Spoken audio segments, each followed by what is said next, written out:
Informasi ini dikutip dari Dr. Reysa Brotoasmoro. Bagaimana 14 hari mampu menghentikan laju penularan COVID-19? Yang perlu kita ketahui, anak-anak memang senang libur sekolah 14 hari. Namun sayangnya, banyak orang yang belum memahami. Mengapa 14 hari dan untuk apa? Maklum, himbauan itu tanpa disertai penjelasan yang memadai. 14 hari itu sangat penting dan harus disertai tindakan kepatuhan. 14 hari itu mampu menghentikan laju penularan COVID-19 dan mampu menyelamatkan ribuan orang. Bagaimana bisa? Begini, ketika seseorang kontak dengan apapun yang bisa menginfeksinya dengan COVID-19, maka harus ditunggu minimal 14 hari. Jika tidak terjadi apa-apa, maka orang itu aman. Nah, libur 14 hari itu untuk memotong rantai penularan, dan ini baru akan berhasil jika semua orang tetap tinggal di rumah masing-masing selama 14 hari itu. Kenapa harus begitu?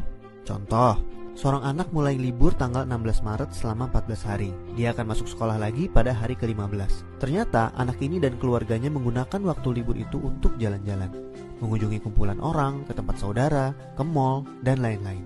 Seandainya dia jalan-jalan di hari ke-10 dan tertular COVID-19 di tempat yang ia kunjungi, mungkin pada hari ke-14 atau 15 belum ada tanda-tanda dia sakit, tetapi dia sudah membawa COVID-19 di tubuhnya dan berpotensi menularkan. Andai dia masuk sekolah pada hari ke-15 dan seterusnya, maka 14 hari libur sekolahnya itu tidak ada gunanya.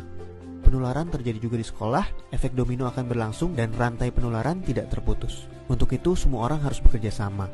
Semua warga Indonesia harus membantu dan warga harus kompak, yaitu patuh untuk tidak kemana-mana dalam 14 hari itu kecuali untuk hal yang sangat perlu. Waktu 14 hari itu berguna untuk saling pantau. Jika ada orang yang menunjukkan gejala-gejala menderita serangan COVID-19, bisa segera ditangani dan hopefully penularannya hanya stop di dia, karena dia tidak kontak dengan orang lain dalam 14 hari itu. Jadi, mari kita mengisolasi diri untuk diri sendiri dan orang lain. Mungkin pula dalam skala besar untuk umat manusia. Mohon bantuannya untuk share dan jelaskan hal ini kepada orang lain, supaya semua patuh dan pemerintah terbantu untuk stop penularan COVID-19.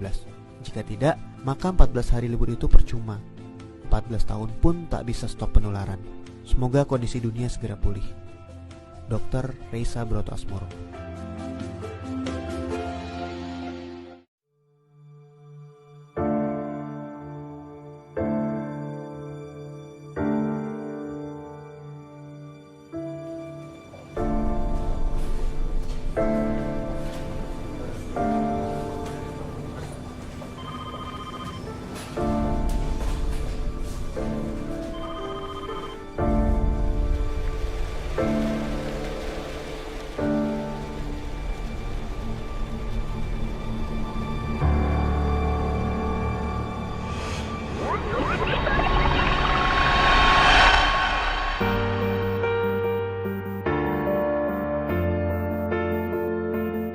خمسون بالمئة من حالات العدوى المكتسبة بالمنشآت الصحية يمكن تجنبها بتطهير اليدين.